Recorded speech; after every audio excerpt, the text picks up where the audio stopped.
Welcome back to the Heroes of the Storm Spring Championships here in Seoul, South Korea. How fitting it would be to have Korea versus Korea in Korea while you Korea, Dreadnought. We already went over this yesterday, Exhibit. I just can't deal with it once again. But it's going to be a really exciting matchup here. TNL actually just had a very, very close series against Dignitas. And Was it a 2 or a 2-1? It was a 2-1. It went to Game 3, and it was pretty much anybody's game by the end of it. They did have a significant lead for a large margin of the game, and then maybe risk a little bit too much, and then it kind of very heavily punished on the side of Dignitas. And they're against their, I guess, like kind of, they're the apprentice like team comparative to MVP Black, and I feel like I just hope that they have something here. This is going to be really one of the larger series that shows their success to be able to walk away with first place in this tournament, and I think that everything's going to be on the line for TNL. Yeah, but here's the thing, Dreadnought. TNL doesn't beat MVP Black. There was that one time There was last one year. game. Yep. Since then, it's Nothing. been brutal. Like, it's been so brutal that you would. I've heard rumors. I don't think the rumors are true that TNL is like thinking like we should just quit because we can't beat MVP Black. I mean, that's a pretty serious dedication. If that's it, it's first or nothing. These are very skilled players. I don't know if that's going to be how they feel about it. I don't think it is, but I mean, I'm just saying it's that brutal here in Korea that like they literally feel like they can't do it. And as far as I can tell, they can't do it. Even though they get into good spots in these games, at the end of the day, MVP Black takes home the W. That's pretty much been the story. TNL hasn't really been challenged when it comes to, or excuse me, MVP Black hasn't really been challenged when it comes to this tournament. And TNL is going to be the first kind of series where they might have a lot to be going for, and this is going to be a best of 3. So I agree with you. We brought it up in our first cast. I'm very much concerned about the history of these teams and how they go against each other, but I haven't totally lost faith. I would like to see at least game number 1 before I give any kind of like, well, you know, MVP's got it. I've already said I think they're the strongest team here. But TNL is very, very powerful as well. So hopefully they're going to be able to pull something out here. Yeah, well, I mean, we're on a big stage, okay, and yeah, MVP Black has won stuff before, but this is going to be like their biggest tournament yet, and they don't actually have as much stage experience as TNL. Maybe the pressure could get to them. I don't think it will, but I'm just trying to throw out things that could help out TNL here. Yeah, that would be probably one of the large things is that the experience on the stage. This is a very big stage. Both teams do have home crowd going for them, so it's not like one's going to have a lot more cheers than the other. I know the crowd's absolutely ecstatic to see this matchup. The clapping when they're like, oh, well, Korea versus Korea, and everybody's like, yeah. But it definitely hurts Korea's success when it comes to maybe walking away from first place. All right, so looking into this match, would you put a percentage on TNL's chance? I don't know if I would, but since you're asking, I'll say 25%. 25% to win? To pull away from the entire series. I think they have an opportunity to win a game for sure. But I think the minute the MVP Black feels kind of like tested, their guys like, okay, guys, we're just gonna turn it up. You know, it seems kind of what they do a lot when they scrim against some of the mid-tier teams with Korea. Their drafts drastically vary until they get against TNL, and they're like, all right, we'll kind of do more of what we think might be like the more optimal thing. And I don't think that will change with their habits and patterns here. You know, the thing is, even with like the recent Power League where TNL got 4-0'd, it was still like. TNL played very well in those games, at least in the early parts. They got ahead a lot of the time. Yeah, and I think that's something we should be worried about when it comes to this series. Is actually, for those who didn't know, during the Power League, that was after these teams have qualified, TNL had over a level lead on every single game, but they lost it. And I don't think that can necessarily be kind of forgotten. Yes, historically, they are the team that pulls away from the win. But at the same time, they very much have what it takes, and all it's going to be is not making those minor mistakes in the later half of the game. And guess what? It's only a best of 3. TNL has the opportunity to do that here. MVP Black is selecting Infernal Shrines here for the map. Dragonshire for TNL. Both of these are very, very comfort maps for these picks. Specifically, Infernal is MVP's most selected map when they have the opportunity. So no surprise there that they're moving into it. And I know TNL loves Dragonshire. Yeah, I mean, their team really is all about hitting those rotations perfectly, timing out Merc camps better than anyone that I've seen, including MVP Black. But to be fair about that, like in the finals of Super League, MVP Black out-rotated them on Dragonshire. So, you know, I hope that TNL is not just a solved open and closed case type of thing for MVP Black here. Yeah, I'm excited to see how it matches up there. And I mean, just so many formidable players on MVP Black's roster. It's just everything. I don't think MVP Black is willing to risk falling. If they lose a game, I don't think they're going to be willing to risk kind of falling into maybe that back against the wall position. And it's not even going to say that TNL maybe necessarily will force them to, but if they do get in position where it kind of seems fearful, I do think they'll kind of unleash a little bit more of their strategy and their draft prioritization when facing against TNL. Okay, so on TNL's side, if they have a defeatist mindset against MVP Black, would there be any sense in just hiding things here, or did they already pull out everything against Dignitas? I don't think they pulled everything against Dignitas. Their draft seemed very traditional TNL, okay. So I don't think they did anything too crazy to where it's like if they had strategies, I don't think they've pulled it out at this point. So yeah, it comes down to TNL's mentality. They can have that mentality and say, hey guys, we'll let it go for now. It technically increases probably their odds of winning the entire tournament if that's their mentality. But when it comes to probable success of making it to the grand finals, I think it will be here where they kind of release it. Again, it's kind of like the Cloud9, right? How much are you willing to risk when it comes to strategies and everything else? I actually spoke to them after their series, and they said they still have a lot in store that they were very comfortable with how it went and don't even seem to be affected about the loss against EDG. Okay, well, it's good to hear about that. I really do want to see some Western teams make it into the top 4. It would be very, like, it would be kind of sad if already in Heroes of the Storm, it's like, okay, China and Korea are the best, because this is what happens a lot of times in a lot of esports, is Korea becomes the best, and then China can kind of beat everyone too. Like, I can't even tell you how many esports I've seen that in. At some point, I become sad. Yeah, it's to the point where it's, I mean, I think it's a cultural thing that drives a lot of it, right? It's just not only the culture, but then also the infrastructure is very the infrastructure there. is so big about it. And it's like one of those things where North America kind of struggles in that sense, which then hurts the dedication and the mindset of the players. I think it goes beyond that, just to where NA may have some of the higher egos as well, whereas we don't have that mindset to work necessarily together. The better the group, it's very much me, my way or the highway kind of mentality. Yeah, you know, that's really interesting that you bring that up, like completely aside from Heroes of the Storm. I definitely find that in American culture, it seems like they should be more into 1v1 games. Yes. Whereas Koreans should be more into team games. Yet, you know, really, like, America was originally known in esports for things like Counter-Strike, a team-based game, whereas Korea was originally known for a 1v1 game, StarCraft. So I don't know, it's just kind of weird. No, you're right. That's actually something really interesting to be considering when it comes to these two teams. But oh man, Inferno Shrines, home territory when you're looking at MVP Black. It's not like TNL is not comfortable on the map. It's actually, through my research, I think it's probably the highest pick map kind of just across the world. But specifically MVP highly prioritizes this map over TNL. And this was actually the map that TNL dropped to Team Dignitas. Okay, well, this should be a super strong map then for MVP. Yeah, now, did TNL choose like a fighting comp or a clearing comp there? Because sometimes I haven't liked the way that they've drafted on this map personally.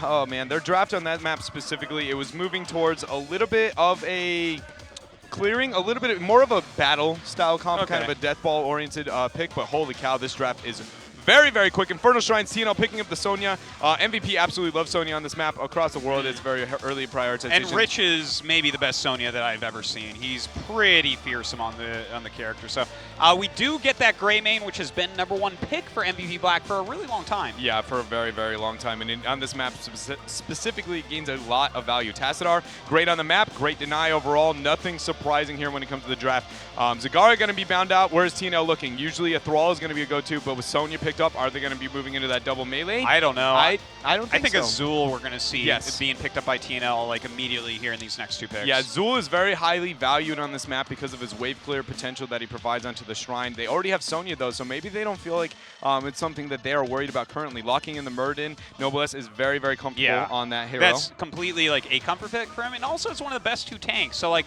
they could do something like an ETC deny coming up as well. I don't know if that's really as needed on this map, but Rhaegar actually the next pick. Yeah, that's going to work well with Sonya. It makes her wave clear even better. Kind of you spin to win, mixed with the shield on top of her, provides a lot of clear and a lot of damage potential coming out from her. They do go with the ETC ban and also a Jaina removal on the side of MVP. Man, no hesitation moving into this draft. These teams very much understand each other and know what each other want. Yeah, and all the picks and bans kind of make a lot of sense as well because they've played each other so many times, even on this map, that it's like, oh, okay, yeah, this is kind of par for the course. Gray main first. Here's the Sonya steal. Okay, Noblesse is Muradin. We've seen this before. Yeah, MVP Black now. They have an opportunity. Typically, they only do it with a super Sonya or a really heavy melee-centric comp, but they actually don't totally pull away from Apather on this map. But they almost only do it when they have a really great tool. Also, they like to kind of do it with Chen, and they do that typically into the Zeratul, which is something we might see TNL move into. They already have the melee, probably not, but Zagara they also pair it with as well. Maybe a little bit less appealing, but gosh, there's a lot of options. Diablo, Korean specific when it comes to Infernal Shrines, one of the only regions that runs individual. We saw TNL doing it earlier, actually yesterday they did that. The wave clear that he has a little bit, and he's got very good early game skirmishing. And certainly he does. That's really interesting. Don't forget, though, he can't really escape all that well, so that's something they're going to have to watch out for. Now, over here on TNL's side, I'm expecting a couple of ranged heroes popping out now. They've already got the healer, the tank, the Sonya. What's left? I guess we have Li Ming. Yeah, she's an option. Falstad, perhaps? Falstad as well. Li Ming specifically struggles kind of on this map, but she's so strong. I gotta ask, is there any chance we see Kael'thas before that patch really goes through? And I'm gonna say no, but also Korea is one of the only regions that played Kael'thas after the major adjustments to him. It was MVP Black that ran it, I believe. So I'm gonna say I doubt it, but he does provide the wave clear that they need. Falstad is gonna be picked up for TNL. Yeah. Could be a Vala coming up as well. Like, Vala's gained a lot of traction over here. It's mainly with the lack of Jaina as well. She's one of the few that can provide that utility that complements Sonya's play so well, right? Like, Sonya, if she gets on somebody, she just ruins them. And Frost Shots is usually something that can accent that, along with Jaina's slowing potential here. Let's see this last pick. They do need another damage coming up, I would say. Falstad not going to be able to carry it alone. Yeah, I mean, at this point, I like Li Ming, but I don't at the same time. Diablo is very good against Li Ming as well. They go with the Zeratul. Okay, so now are they going to be going with a... they go with the Kerrigan. There it is. All right, wow. so MVP Black this is a very, very uncommon pick, but not to the MVP Black on this map. Okay. They very commonly pick it up, running with the ability to kill a lot of the little guys, stacking up her shield quite effectively, and they love to be just this dive-oriented comp. Pairing it with Diablo, two of the most aggressive melees duoed like in the game. Also, the main bad guys from their video games. I mean, that's a pretty big deal as well, right? Yeah, I mean, I think that. Yeah, that's probably it. No, that's a draft you're strategy. Missing something in your draft analysis here, Dreadnought. No, you're not. These are both very big evildoers. I forget lore, you know. Somehow I just neglect that when it comes to draft. Darn it.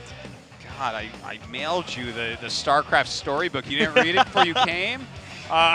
But no, I mean, this is cool, the Kerrigan pickup. This is not something that I was expecting here, but... I'm not expecting it, not because of the Kerrigan itself on the map. I think it's very much MVP style. I just didn't expect it into a Zeratul, largely because when Kerrigan decides to try and get the engage, if she overextends a little bit too much, doesn't get the shields that she necessarily needs, she'll be in a really rough spot with the isolation that comes from Zeratul. SESC, though, probably going to be moving into the Cleave build. He's something that not many regions run, but him specifically, he's very comfortable on the Zeratul. All right, well, it looks like it's going to be an exciting game, guys. MVP Black against TNL, starting now.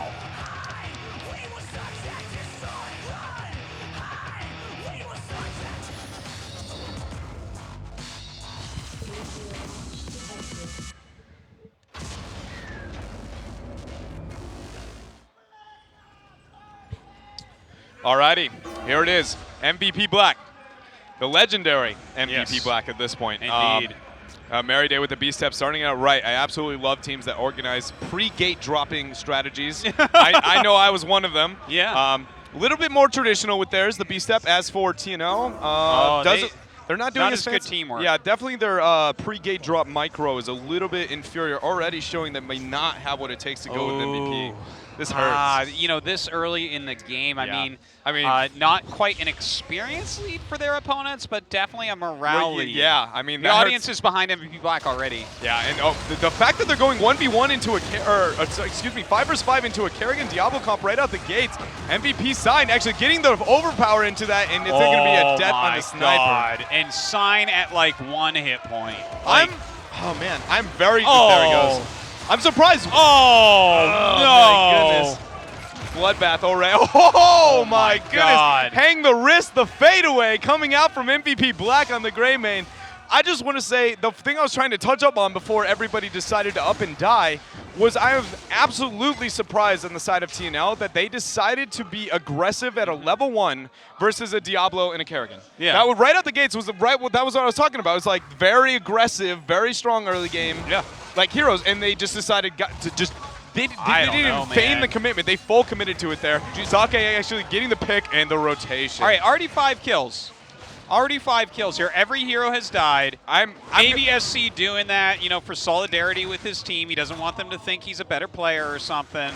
Kind of like very surprised though at what's going. Like, are they this far down the rabbit hole as far as mentality against MVP Black? It feels like it. Like, if that was Dignitas, that comp, would they have run into the middle and fought like that? I don't think so. I don't think so at all. I think very much people would have been willing to accept that. Oh my goodness, the trap setup here though. Sniper, a little bit. Oh, Sake actually going to be on the dead end of that stick there. It's just at least a little bit of a rebuttal. TNL getting this up before the map objective. A small victory for them. Not necessarily the most outstanding, but yeah, I guess I don't understand that. I don't know if that was a morale thing where they just feel like they can't, the defeatist mentality that you kind of were talking about before. They needed the early victory or something like that. that. Yeah, it just seems so weird. Like, when I think of Kerrigan, I'm like levels 1 through 9, terror. And then I'm like slowly becomes far less viable. Like, the last thing I want to do is kind of like a Murd in Toronto comp, but just, I mean, it's one hero instead. But here we go, kind of the shield-oriented style play here when it comes to the Shrine. All right, well, Rich is getting some shields there, killing some of the monsters. I mean, the Shrine has just started, so no one taking a big advantage quite yet, but Sniper getting on top of here, he definitely can clear him quite quickly with Sonya. It should be noted that this isn't even the first time MVP not only is pulling the strategy out on this map, they actually did this against Naventic as well. So they'll flip onto the Sonya and they just eliminate her, and then Rhaegar getting comboed as well. It just, welcome to the early game. Yeah, this is not working out so well for TNL right now. They're an entire level lead for MVP Black. Yeah. Another thing I do want to just throw out there, I have never even seen Sniper play Sonya, I don't think. Maybe once. Like, he is generally not their Sonya player, is what I'm trying to say. I've seen Noble S on her quite a bit. Yeah. I've seen SC on her quite a bit. But pairing the two together, maybe getting him outside of his comfort zone, and it's showing he has actually been overpowered without a charge coming out from Diablo twice already. That's worst case scenario. You never want to let him open with that. You let him open with the shadow charge. Oh my gosh, great flank there from Sign. A lot of people have mentioned as well that they think Sniper is actually the weakest player on the team. Yes. I think that's probably reasonable to expect. Even during Worlds last year at BlizzCon, during Na'Vi, they had a actual like 3 to 4 level lead against Na'Vi, and then actually got picked 5 times. Wow. 5 times, I believe, was the number. A minimum of 3, but I do think it was up to 5 to risk that. But look, they just do not care. They dive. They're up to 8 left deaths. and right. And the fact that the only thing that catches me off guard when it comes to this matchup from TNL is obviously MVP Black's a great team, and they have a very good early game and everything else, but they have a Zeratul and a Falstad, and they aren't just trying to soak. Like, it's banging your head against the wall that is Diablo Kerrigan at this point, right? And it's not like they started out level 1 realizing, hey guys, this might not be the best idea. It definitely hurt there, but it's been 3 different times where they just force it, where I feel like if they just soak, it's not like the map objective is so crucial on this map that they have to have it. Yeah. You can wait it out. No, totally. Like, the first Punisher generally doesn't get the fort at all. Like, it'll get the front gates maybe, but that's it. And here they've lost a fort. I mean, they're 2 levels down. 8 kills to 1. Everything is going wrong. And, like, the fact that they're going out and fighting against a comp like this with Kerrigan, the first thing I learned about Kerrigan when I started playing this game is try to make it to the late game without being dead. Absolutely. And it's kind of the same view as the Murd in Toronto, but even worse in the sense that Kerrigan is far easier to abuse. She gets to the point where her health pool and survivability gets so low that it's like the minute she goes in, you don't even dodge the combo, you just turn onto her. Yeah. Especially with the isolation tools that we see on the side of TNL, but that is not going to be the case so far. 5 minutes into this game already, what is it, 8 kills to 1. Already a structure disadvantage and a level lead advantage over their opponents. The level 10 spike's going to be hit right around the next map objective. They're just crushing. And I would like to play off of that. I've already said that I think MVP is such a phenomenal team here. Actually, a little bit of a skirmish. Well, looks like, you know, maybe Sniper's going to die again. I don't know. We'll see. Rich actually getting a little bit of reverberation on himself there. And in fact, Looks like he should end up going down. Yeah, Rich is going to be falling down. This is a 4 versus 5, keep in mind. Tassadar is in the middle lane. That's 2 kills, even with 10 advantage picked up for MVP Black that they're able to get. Now that 10 is hit, you see them getting a little bit more terrified. But the leap, actually, Dwarf Toss missing. Noblesse there struggling a little bit to try and get it over the wall in order to survive there. Lightning breath picked up, and the lead just keeps getting worse and worse here. They did go even trade, but it's hurting, and they're now contesting, even though their opponents have 10. Look, they still have this pushing camp here, this bruiser camp, and I mean, he's really good at pushing things down, so that tanked a lot of hits for him, but they have to back off now. Yeah, and they need to be looking for 10 here, the spike, to try and catch up to MVP Black. The Shrine is going to be active. Kerrigan, again, watch the shield production that she's going to be able to get onto. It's just beautiful. It's just like, it's actually the Kerrigan dream. When you sit there and you're just like Q, resetting constantly one after the other, so very appealing from her. Look at that. My goodness. Just gobbling those all up. Shield's starting to grow right now for Rich. Kind of holding back TNL by kind of threatening that top 4 as well. But it looks like everyone rotating down towards the objective. Still, we need that 10 for TNL.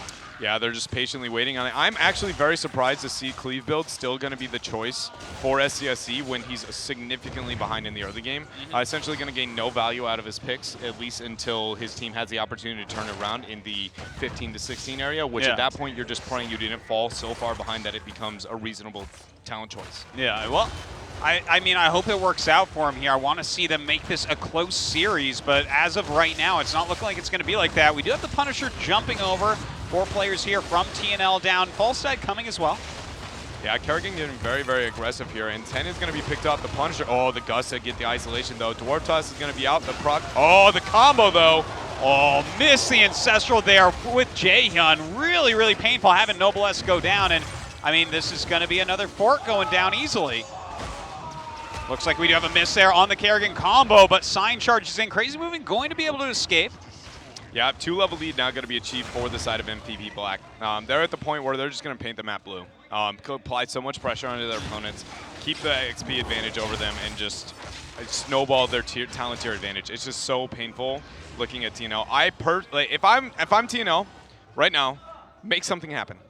Chinese Bush meta, I don't care. Something. Yeah. Like it's one of those things where it just feels like that defeatist mentality is showing in the sense that it's totally fine that they're falling behind. It's like, okay, well, that just happens sometimes in the video game, right? But they need to be in a position to where it's like, hey, guys, let's do something to not let that keep happening. Yeah. And it feels like right now it's just very much like here it is, the first time they try to make there? They try to make it happen, but it's just they were trying to get something before they hit 13 tier advantage. But again, it's like, why are you risking your positioning by just dropping a Q that essentially gains 0? Like risk versus reward on the side of SCSC, right? Like he's like, congratulations, you poked Rich, but you also got a free combo. So is it worth? I don't even know what he's trying to accomplish with that, to be honest. Like, it's kind of weird.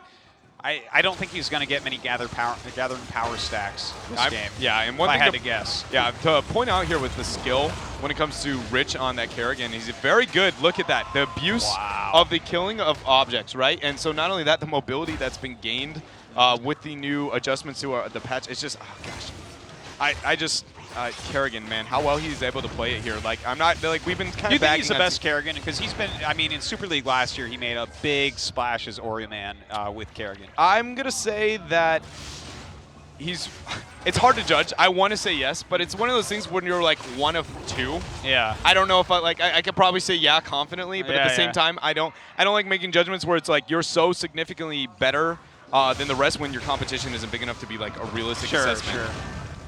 So yeah, that's going to be Tassadar actually juking, but the minion wave aggro. Hey, plus 2% ability damage on SC. Can they start to come back with this a bit? It's a little bit of signs of life on their front. They're actually going to push here, but keep in mind, you see MVP Black is actually just keeping Kerrigan on it. They're getting a keep front wall. That's worth more XP than this fort here at this point. So they're actually losing in this trade, but they're making something happen, which they absolutely need. They're on the same talent tier at this point, and they're going to be able to look for a fight. I 100% expect a Zeratul Void Prison right here. Force the fight. It's a 5 versus 4.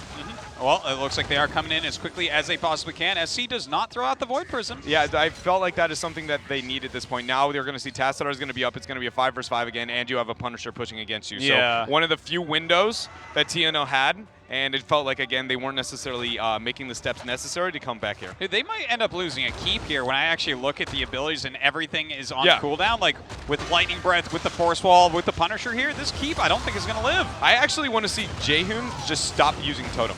All he's doing is enabling a distance for Kerrigan to get to his team. I'm not kidding you. But oh my goodness, right there, Rhaegar. All right. Getting out the heal. Does get that heal that time, but the Punisher with a big hit right there, actually cleaning up Jaehyun. He does end up falling. Well, I mean, this is tough, man. It's going to be a keep deep. We're 11 minutes into this match. 2-level advantage, 16 tier almost going to be picked up, and a keep down on the side of MPB Black. Picking that very, very aggressive composition, and the TNL just, I feel like they're enabling it. I'm not trying to take away from MPB Black by any means, but at the same time, I just I agree. TNL is better than this. Like, they're going to play a better game than what they're playing right now in the loser match. And I'm sorry to say it like that, but I just don't see the mentality here. And I've been involved in pro gaming for longer than basically anyone. I have seen this happen before to people who just fall apart. And I feel like that's what I'm watching with this game. Yeah, I can definitely understand that here. And 16 is going to be picked up. I'm surprised Sign, even with that camp being taken, didn't go hype or aggressive. We saw 2 people on the upper half of the map on the side of TNL. Let's just, for the sake of optimism, if you're TNL, what do you need to be doing? How do we come back from this game? Because they have opportunities. Without a doubt, they have the opportunity. So, first of all, 16. You're at the point where 16, power spike in order, 10, 20, 16. Yeah. So they need to be looking to make something happen. You can't fight around the 16 talent tier. It's just too powerful, even if you have to give up a little bit right now. Falstead soaking, I love it. He needs to remain there. You need to get somebody soaking the mid lane as well. Even if you give up a keep at this point, just responding to this is essentially giving the fight to MVP that they want. Yeah. Even if it means giving up a keep, it's hard to come back in this game, but do you think contesting this right here is going to change that probability? No, I mean, what are they doing? They're just dancing behind. Yeah, and it's going to be a situation where they aren't going to be willing to contest by any means. I feel like Zeratul in the mid lane, Zeratul keep at the keep just so because he's very good with the disengage there. Just do something where they're maximizing their XP to make a comeback here. They're barely going to be able to fight that probably midway through the shrine here. They will achieve 16 and try and get contested, but then I mean, probably, in my opinion, the name of this is going to be, all right, so now we hit 16. We're going to move into try and get a fight here. They're going to move through a chokehold, and it's going to be a position where Sign just gets one flip, a Kerrigan combo comes out, and somebody dies. Ancestral needs, without a doubt, is an absolute must hit. Gust needs to be used probably a little bit more aggressively. I'd like to see, like, more than anything, TNL engage on Black rather than letting it go the other way around. Okay. That's something like where Diablo and Kerrigan excel when they're the ones moving forward, not when they're backwards. Stitches is a prime example. Yeah. He struggles very hard when he's not the one hooking and doing his own thing. Yeah. So I would like to see that if you're in the middle of things with these heroes, they have a hard time. Yeah, they very much do. So I'd like to see them be aggressive here rather than being passive. There's a 16 picked up, but see the dance here? It's just waiting for Rich to get a beautiful Q combo onto somebody here. It's just like only a matter. Oh. Yep, there it is. Check. Getting on top of SC, he does go ahead and blink out of there. In the meantime, Noblesse taking a lot of damage here in the back line, but he's body blocking quite a bit. We have Sniper getting on top of everybody, and it looks like Mary Day going to come over and try to help out. The Gust does push everyone back. It's not going to matter at this point. They're only one away on the side of MVP Black. And again, no Void Prison going to be used there. They did try to get a little bit when it came to the engage. Oh my goodness, the combo! Just so much damage being dealt right there. We do see the Force Wall going up. That's actually their Force Wall, so maybe not the best Force Wall right there, but Noblesse running, crazy moving as well, and they're just going to push forward. 3 catapults right behind them. Realistically, there's only going to be Gust that's going to be up in 9 seconds. Okay, so one thing to consider at this point, guys, is that even if they somehow don't manage to get this at this point, it's actually winning trade to Suicide on the core. I was talking about this with you yesterday, where if you get the core low enough, even if you got wiped, it just doesn't matter. But it does look like it's not even going to be a problem here. No, they're going to walk kill away, it and that's going to be GG. A 14-minute game here. That was so one-sided. I can't even believe it. That I mean, I will compliment MVP's Black's play left and right all day. But TNL, come on. No, I mean, what I'm more worried about for TNL is that this match will affect their mentality going to the other ones. I agree with you. I think that they actually legitimately have a block against MVP Black. Okay, look, I have been saying harder than anyone that MVP Black is the best team in the world for a very long time. For like over a year, in fact. But they aren't this much better than TNL. If you put them against other teams, TNL will look much closer to MVP Black's skill level. Yeah, it's like if we erased MVP Black from that name and you just put like an Aventic, for instance, and you put that, would we have seen the same level play from TNL? I would argue not.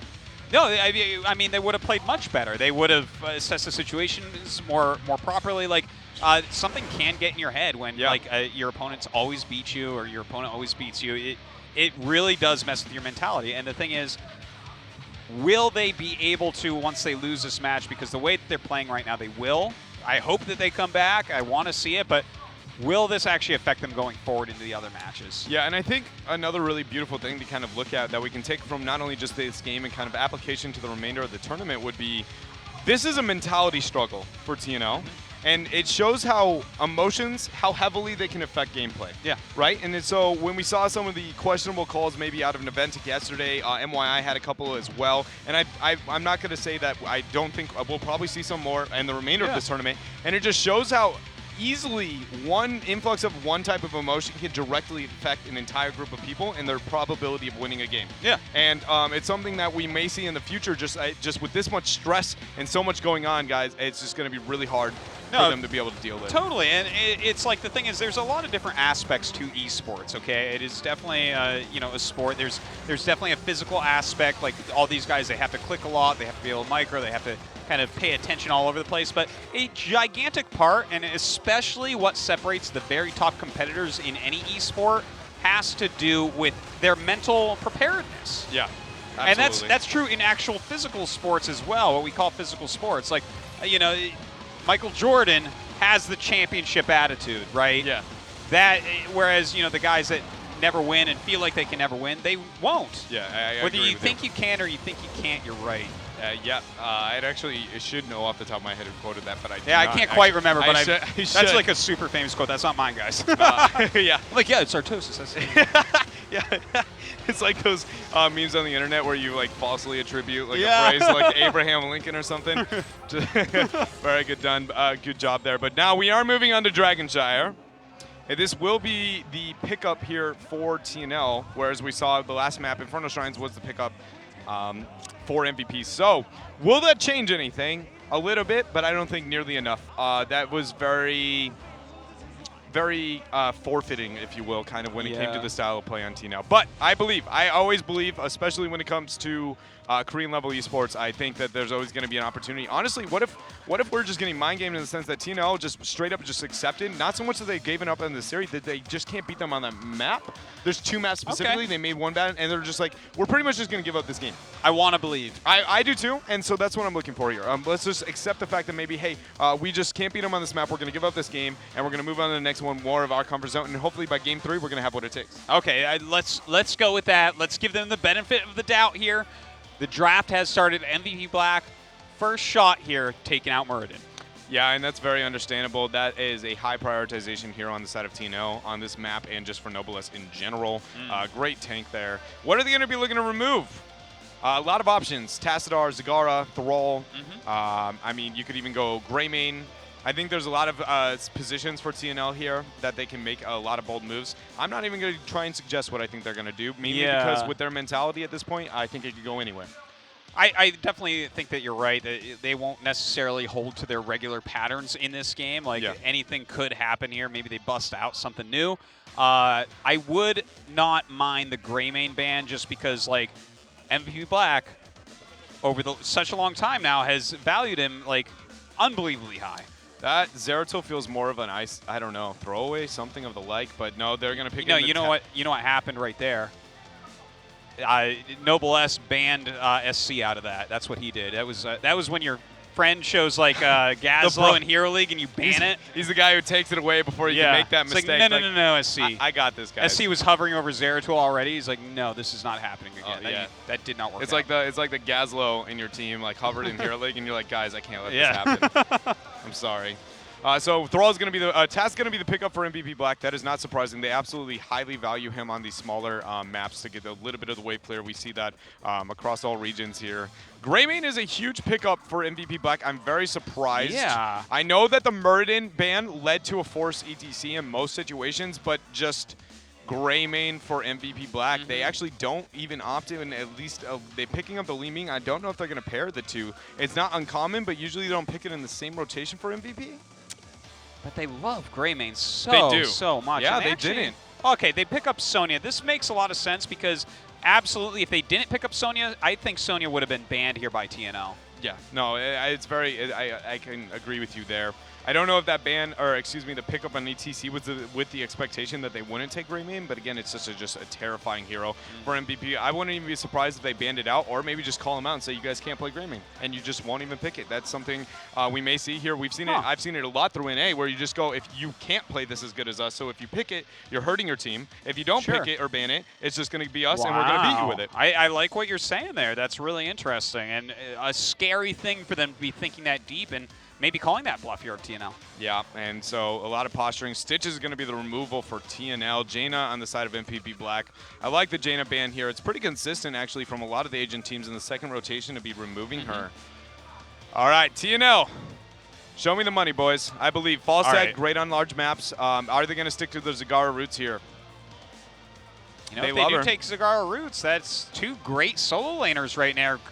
Could they do one of these 1-3-1 type of things you've been talking a lot about? Yeah, it also just accents their style of play, what they really enjoy. When it comes to TNL, they just very much kind of hold on to it. They do have the great solo laners, and solo laners on this map are probably better than almost every other one. Fall set for the global presence, I really do enjoy that pickup from them. I don't know. Again, like I said, I feel like there are going to be a lot of emotions coming into play with this draft, and I don't know if necessarily they're going to be kind of sticking to their roots versus just maybe pulling out something drastic. You know, I mean, even a Murky, maybe they have a couple of other pairings. I'm also surprised Zool. That was what I was going to say. I'm surprised Zool has made it as far as he has with some of the drafts, especially Zool was a very high contention point when it was Dignitas versus TNL. Yeah. Well, I mean, Zool is really good at pushing these lanes. He is just so scary with those skeletons. You are going to be out of ammo in like 2 seconds. So kind of surprised to see that knock on. Zagara is still not picked up as well here. Yeah, and that's, again, a situation. Uther ETC pairing is really, really highly valued, and it's a solid deny on the side of MVP Black. They do get the Rhaegar, going to work very, very well, and Johanna locked in for the wave clear. So I really, again, it just feels like MVP has almost nothing to worry about. Their draft-wise, they aren't making any bold moves. No, they're just very much playing like a, well, this is generally pretty good. We're just going to go with that. You're totally right. Like, the thing is, MVP Black has actually changed the meta several times in Heroes of the Storm. You know, they've introduced a lot of heroes into the meta that we really didn't see, like, in the West or even in the East. So the fact that they are hiding everything still, like, I know they have more than this draft. You know. I mean, I have more than this draft, okay? So MVP Black has a hell of a lot more. That I like it. I like this. MVP Black has really set themselves up to win this tournament. Absolutely, and just posturing to not show anything that they don't need to. And it's again just like waiting until they have to. And even then, are they going to have to? I do agree with you. A lot of people do underestimate how much MVP Black has brought into the meta specifically. Yeah. There are a lot of really, even I would be willing to say implementation of Sonya post Leap nerf. She saw almost little to no work, and I would say Asia as a whole was something that implemented that. Butcher was something that was kind of sadly reflected on for a while. I'm not 100% sure, but was Raynor brought in by Sake at MSI? I feel like I hadn't seen him really used anywhere, and he was picked, and I was like, oh my God, what is this? And I had to actually go ask some friends because that was back when I was really bad. I don't know if he directly implemented it, but I think he changed the prioritization of it. Yeah, oh, he definitely did. MSI did that. Yeah, that tournament that they won. So. There is a huge situation to where even if MVP didn't directly implement a new hero, they changed everybody's views on where they did belong in a draft, which is very interesting to see. I mean, Sonya would be one of my go-tos. Tassadar would be another. All right, well, it looks like the draft is done. We're going to get into game number 2 here on Dragonshire. MVP Black leading 1 game against TNL. Let's do it.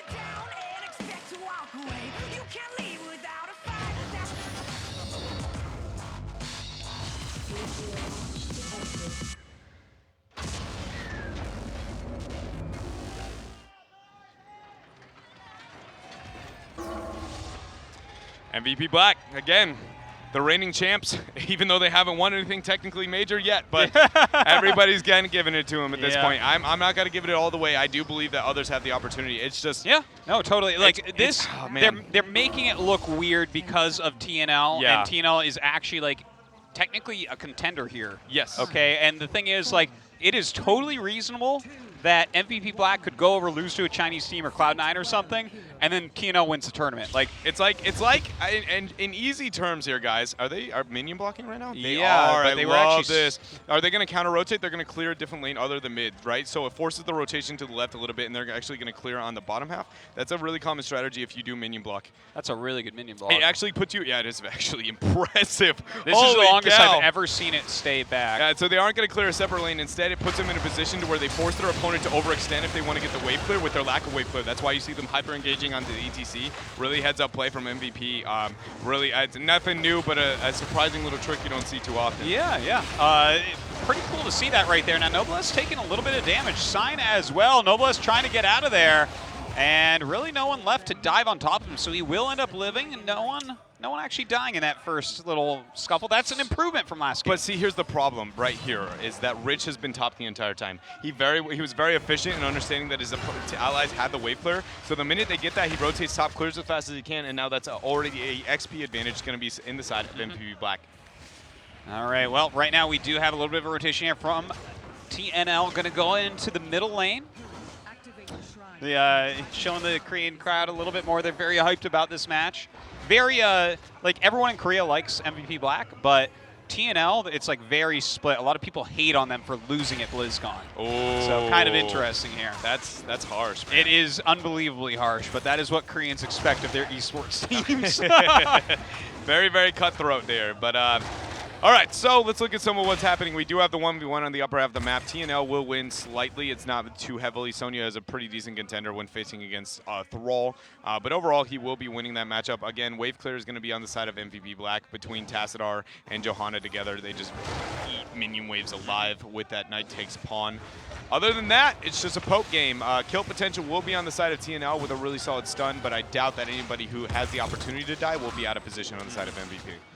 Right now, Sign actually taking quite a bit of damage there from Sniper in the middle of the map. In the meantime, we do have another scuffle down here at the bottom shrine. Of course, this top is just, you know, it is what it is. Thrall's lane. It's actually, well, Thrall actually wins when it comes to the direct, like, skirmish, but it's in a position to where Sonya wins in the wave clear. So if Sonya can neglect him specifically and concentrate, crazy moving, taking an immense amount of damage. This is a 3 versus 2 down here. Sake very out of position. Does that blink out of there. Does seem like he'll be all right, not posturing too aggressively. But again, her wave clear is so good that actually he is in a position to where he doesn't have to, if she can ignore him and not lose her health too much by using the whirlwind, he has to stay in the lane for the minions. Yeah. So that's why you see actually Sonya's controlling the top shrine more than Thrall, even though technically Thrall has kill potential. Oh, makes a lot of sense there. I've actually heard that some people take block on Sonya specifically to lane against Thrall better. Yes, it gives you a large advantage when it comes to the 1v1 between the two.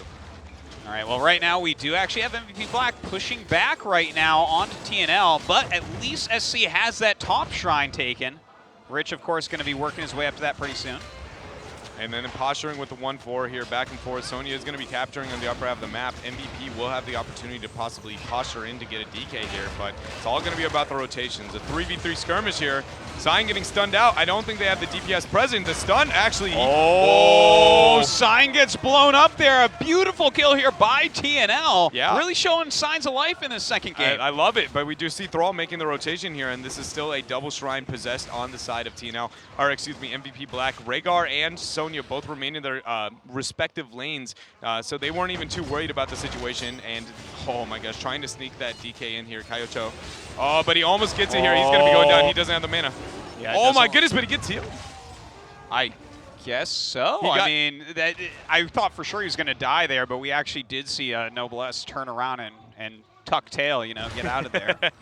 Oh, man. So now, Merry Day capturing on the bottom shrine. They do have one of the two shrines at this point. The dance between these two teams has been, honestly, probably a little bit closer than I expected.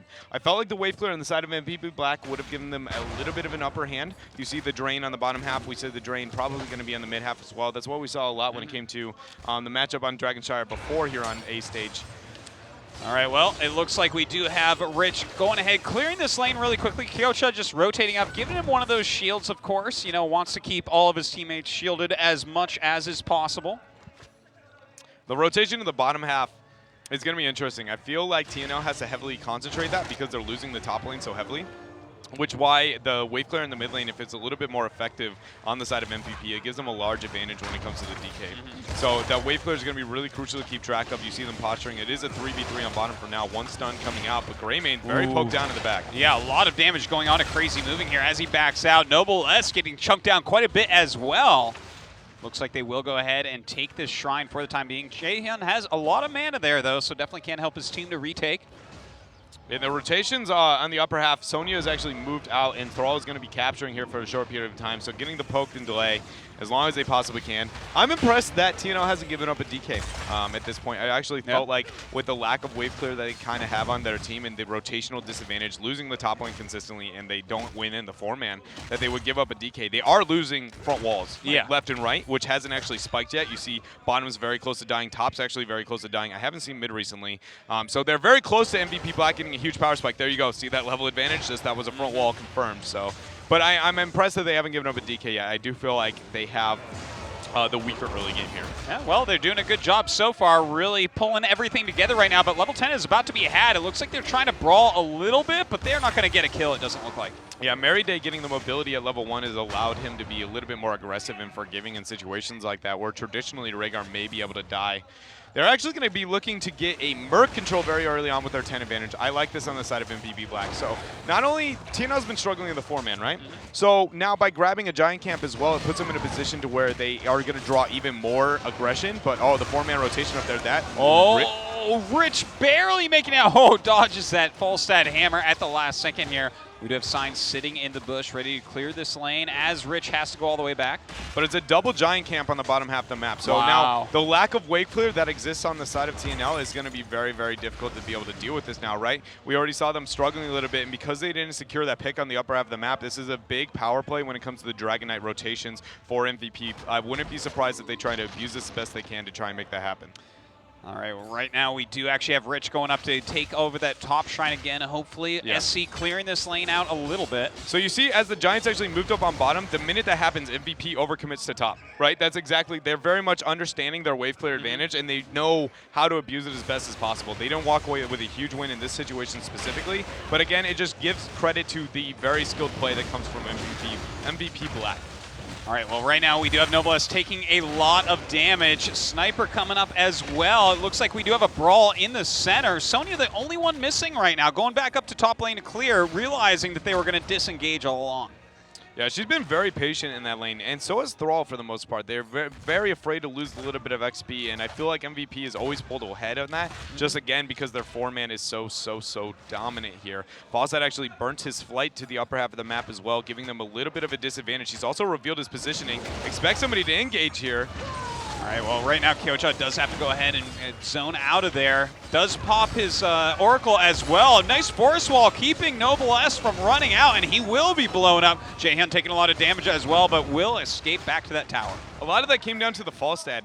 He ended up flying up to the upper half of the map, right? And then it put it in a position to where MVP had an advantage. TNL used their escape on the ETC to try and escape, right? He uses the power slide in, has no way to get back out, and MVP just goes, you just sent fall stat top. Like, we're just going to smash your face and get a great force wall out as well. But it just, again, maybe giving out a little bit too much information. It shows how influential on Dragonshire specifically the laning is. Yeah. Because there hasn't been a major skirmish, but because they just don't have the wave clear to be able to deal with this on the side of TNL, they've lost so many front walls. This is actually very interesting. MVP Black is prioritizing top more than every other lane right now. Are they doing this to just get the experience of the walls and clear out those siege camp, like, or the night camp? Kind of, but realistically, they could do the exact same thing in any other lane and just have everybody soak those side lanes as well. So I feel like their decision-making to go up here is actually one that I don't directly understand. It's not that it's not bad by any means, but it's not something that you traditionally see mid and bottom gaining a lot more value and prioritization. When we saw EDG doing this, it was for a vision-based type of situation. Yeah, no, and it made a lot of sense in that one, specifically with the other ones being gone, right? Yeah. So my only argument to that was actually because Sonya's been so successful in the 1v1, by eliminating the fort and attempt on the upper half of the map, it cripples Thrall's ability to remain in the lane because it's very long. Yeah. Leaving him to be very susceptible to ganks on the upper half of the map. I don't know if that was exactly what they're looking for, but that's one of the few justifications I can see with that rotation. Okay, that's really kind of cool. Kind of trying to abuse SC and the fact that he hasn't been able to hold off Rich as well as you'd hope a Thrall would, but we'll see if that pays out for them. In the meantime, they are going to go ahead and try to, they can't really invade right there. Looks like TNL will grab that camp and try to save this bottom 4. Both teams are now sitting at the 13 talent tier. TNL, I would love, again, the same situation as last time. They don't have the wave clear to be able to deal with this. They need to be looking to try and rotate out in one lane specifically and somehow try and force a fight when in open ground to where we don't see MVP Black, where they have all their structures and easy distance to safety. Because again, they're in a position with their lack of wave clear comparatively. It's just they have to make something happen, right? We saw this on the last Dragon Shower we saw today. It's just a very big struggle with these teams. All right, well, right now we do have them pushing here. They have the Siege camp. They have the Bruiser camp. A nice force wall does go up right there. Some stuns go down on his side. We'll be able to easily back out, and they grab this fort as well. Noblesse taking a lot of damage as he backs out. Noblesse's positioning has forced him to take an absurd amount of damage consistently here, and MVP Black has a decent amount of frontline killing, specifically with the Sonya. I feel like he might be needing to be a little bit more patient kind of with some of his aggression. Like when ETC goes in, he's in.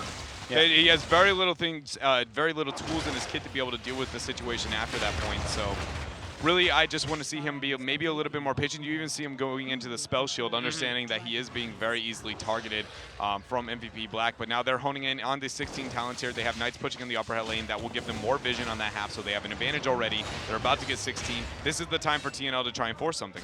All right, well, we'll see if they try to force. They are falling back right now, trying to get away from their opponents. Falstad is all the way up top. Oh my God, I can't even believe he took that heroic. Forcing the fight as best as he can, maybe giving a little bit of a fan service here. Sunder is the counter engage, Gus coming down. I just don't know if they're going to have what it takes here. The health bars on the side of TNL all falling pretty drastically. Yeah, Sniper is down here. He has full health as well. SC not quite falling yet. Does get blown up there by Rich. At the same time, it looks like we do lose Li-Ming as well. Noblesse looks like he should probably be going down. Falstad falls. Jaehyun, yes, falls as well.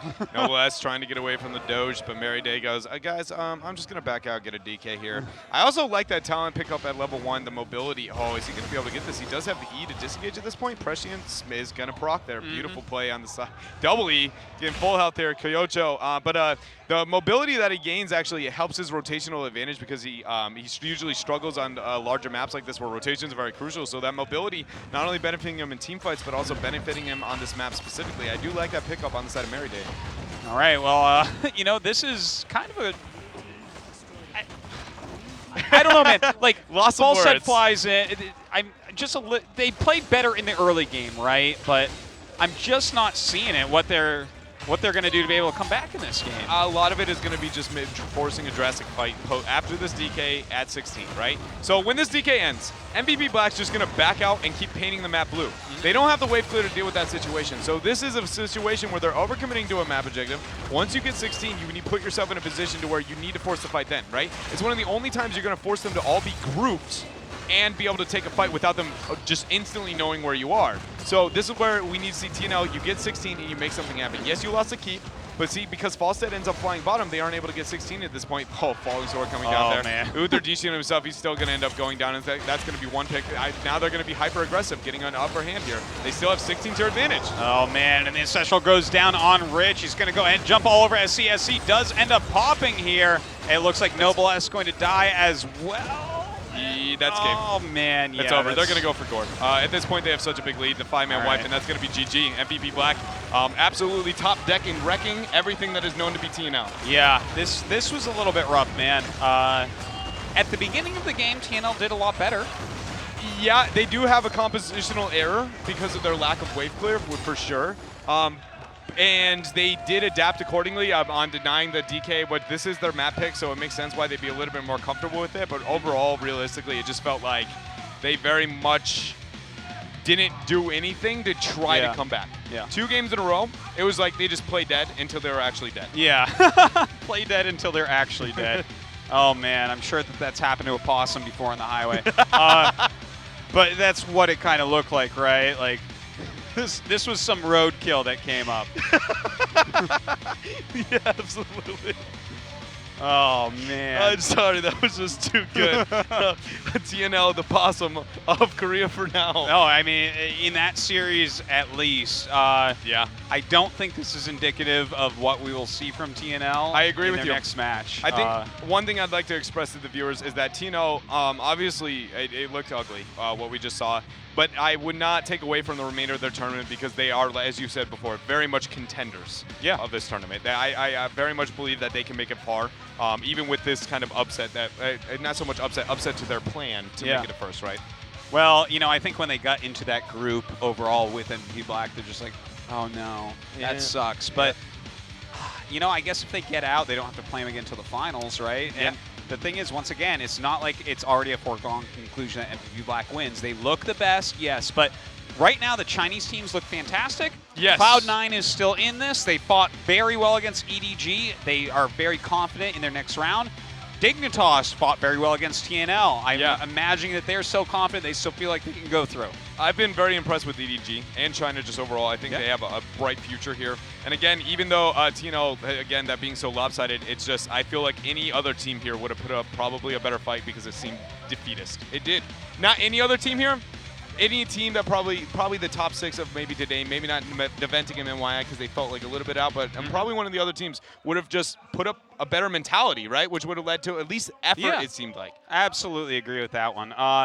We are going to have an interview here in a minute, of course, with MVP Black, who advances in first place. But first, we'll show a little bit of a highlight reel. And yeah, man, MVP Black looking really, really nice. I'm really interested in what the other results are going on right now. I see that I'm looking over the other casters, and Gillyweed's like screaming at the screen, so I guess it's pretty exciting right now. Checking out some of the highlights here. There it goes. A little bit of the early engage and sign actually falls down there in the early game.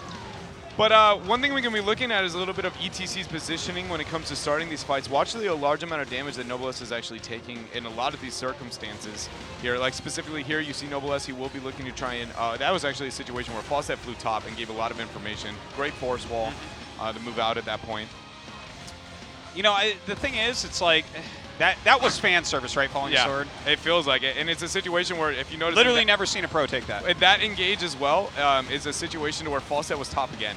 It's just Fawcett was top all day because they have no wave clear in that lane, so they draw him up there, and then it's just like they get engaged on it. It's like, well, you know. And a large reason why you never see that heroic is mainly because it literally does the exact same thing, but it's hard to hit, and it puts you into a position to where you're inevitably going to die if you don't have your passive. It's like the harder version to hit. It does almost not the just exact that. same thing. It takes your body off the field. You're no longer peeling. You're no longer taking. It's just like it's legitimately just like and a it's like a version warn of the stun as opposed to the shield just coming out and stunning you. It's like I'm gonna stun you. It's like what? Easy there, Gall. Excellent. All right. It looks Gotta like, be doing that interview in a second. Yeah, it looks like they're posturing up for it. So I wonder who's gonna be. I can't tell at this point. Is that sign? I actually don't know. I can't see from here. This monitor is so small. Actually, turning around, I can see a bit better. It looks like that is sign. 이제 4강 진출까지 이뤄냈습니다. 자, 오늘 승리 따내고 4강전 올라갔는데요. 소감 말씀을 들어보겠습니다. So we have here Sign from MVP Black, who has made it to the final 4 in this tournament. So congratulations, and how do you feel about your accomplishment today? 저희가 어제 경기가 없었는데 다른 팀들 경기하는 걸 보면서 되게 경기를 하고 싶었어요. 그래서 오늘 처음으로 경기를 했는데 좀 한국이라서 그런지 좀 더 잘 되는 것 같아요, 평소보다. 그래가지고 되게 기분이 좋아요. We didn't have any chance to play a game yesterday, but we were watching other teams play yesterday, and it really motivated us to come in here and play the game with other teams. I definitely think that we had an advantage because we are from Korea, so we didn't have to deal with the time difference and everything. So I think that was a big reason why we had the easy victories today. 오늘 시작이 상당히 좋습니다. 물실세트로 경기를 이어나가고 있는데 이런 기세라면은 뭐 C9이 오든 이스타가 오든 EDG가 오든 MVP 블랙 입장에서 무서울 게 하나도 없을 것 같은데요. 이번 시즌 4강 올라가면 확실하게 우승을 따내 그런 자신감 넘치나요? Do you feel confident to make it to the to actually win the whole tournament? Since that you already made it to the top 4, your team has been undefeated so far. You probably feel very confident no matter what team really comes to you after this game. 원래 저희가 인터뷰를 그렇게 막 세게 안 해요. 근데 이번에는 세계 대회고 하는 만큼 팀원들이 나가면은 다 되게 좀 강하게 말하고 오라고 하더라고요. 그래서 저희가 생각하기에는 그냥 저희는 저 부스에 계속 앉아 있고 그냥 옆에 있는 팀들만 계속 바꾸면 될 것 같아요. 그렇게 그냥 저희가 우승할 것 같아요. We definitely feel very confident. I think we can just stay in one side of booth and all the other teams can just come in and go as they lose to us continuously. 네, 그러면요. 이스타가 올라갈 가능성이 좀 상당히 높거든요. 싱씨와 토미 선수에게 이 자리에서 하실 말씀 있으세요? It's very likely that Easter is going to make it and you guys are probably going to face them afterwards. Do you have any word to some of the players from there, Sing-si and Tuming? 원래 저희가 WCA 때 한번 그 두 선수를 만나봤어요. 그래서 저희가 듣기에도 되게 잘한다고 들었는데 저희 생각에는 아마 중혁이 형이 더 잘하는 것 같아요. 사케 형이. 그래가지고 이번에 아마 사케 형하고 누가 더 잘하는지 보게 될 것 같은데 제 생각에는 저희 사케 형이 더 잘하는 것 같아요. We have met them before in the WCG, but this time we believe that Sake is a much better player from our team compared to the other players from Easter. So if we do have a chance to go against them, I am confident that we are going to grab that victory against their team. 네. 자, 그러면 끝으로요. 대한민국 수많은 팬분들과 해외에서 MVP 블랙을 응원해 주신 분들이 상당히 많이 계시거든요. 그 고마운 분들에게 한 말씀을 해주시길 부탁드리겠습니다. You have a lot of global fans who are cheering for the MVP Black. Please give a word to your fans out there who are watching.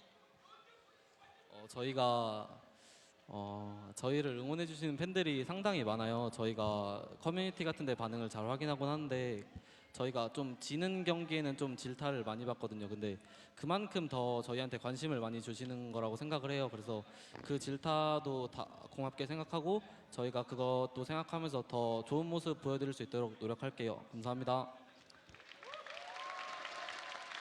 We are aware of the fact that we have a lot of fans both in Korea and outside of Korea. We do go check on the community sites like Reddit and Invent a lot, and we get a lot of comments, especially when we lose matches. We know that all those comments are coming from because everyone really wholeheartedly loves our team, and we want to take that all the love from the fan and really perform our best to pay back to them. 네, 강력한 우승 후보 MVP 블랙의 인터뷰였습니다. 여러분 뜨거운 박수 보내주십시오. 네. 그리고 중계석 나와주세요. All right. There you have it. MVP Black ready to take on every single team and send them packing all the way home. Maybe that's going to be what happens. Maybe. But if it doesn't, somebody's going to feel bad. Confident words coming out from MVP. I do believe that it's probably going to be the case. I do think they are a very skilled team, but I mean, Yeah. let's just say that after that, I am definitely not worried about their confidence levels. No, certainly not worried about that. Thank God. I would hate to worry about if MVP Black was confident or not of winning at Heroes of the It Storm. means a lot at the top level, man. Yeah, yeah. I mean, this match, I gotta say, this was probably my least favorite match of the tournament so far. I agree. I have to be perfectly honest with everyone. Like, I mean, I love to hype matches and have a lot of fun. I think that match sucked, and you know, what else can I say? I think that we're going to see a lot better match out of TNL next. I think it's going to be close, and I think it's going to be good. Yeah. I agree. I think we'll see a lot more coming up from TNL in the future. Mentality had a lot to play in it, and I mean, Yeah. I can't blame them. I feel like I've suffered a little bit from that exact same thing. Sure. Where you feel like it's the team that you just haven't been able to beat, and it's very hard to overcome that. I do fear the day where TNL can. And Yeah. if they do, if that shakes the confidence that MVP Black holds currently, right? It's one of those things where it felt that way for like North America for some time, where one team will have consistently a lot, and then one team finally makes up for it. But here we do see the bracket here, ladies and gentlemen. MVP Black moving on into the semifinals. Yeah, and our next match here is going to be Naventic against Team Dignitas, and the winner of that, of course, will go against TNL. So TNL is not out yet. Neither is Naventic or Dignitas, but one of them, and then two of them, will be going home. Yeah, TNL versus Dignitas, a rematch. That was if that happens, man, that was an absurdly close series between those. I Going think to it could. Game 3, it was absolutely phenomenal play from both sides. Very, very close. So very excited to see how Dignitas can posture up there. And now, of course, over on this other side, it looks like Edward Gaming and E-Star are 1-1, so that's kind of crazy. And then, of course, Cloud9 and Mayan Sandy will be played after that. But yeah, Edward Gaming kind of making big strides in this tournament, saying they are the best Chinese team. And from what I've seen from them, I wouldn't be too surprised. No, I wouldn't either, especially with some of the minor roster swaps that existed on the side of E-Star. EDG has come in. If I was to give the team that impressed me the most, it would be them. EDG has very much come in as where I've just been like, you are... I did not give you the respect that you deserve when you walked into this tournament. So. I agree with you. I think they were there was the greatest gap between where they should be placed and where they were placed by every analyst there is. I think players too. I don't think it just stopped with like us and our viewership. So, well, guys, we're going to jump to a quick commercial break. When we come back, it's going to be our next match, the first elimination match. We'll see what will happen between Naventic and Dignitas. So don't go away.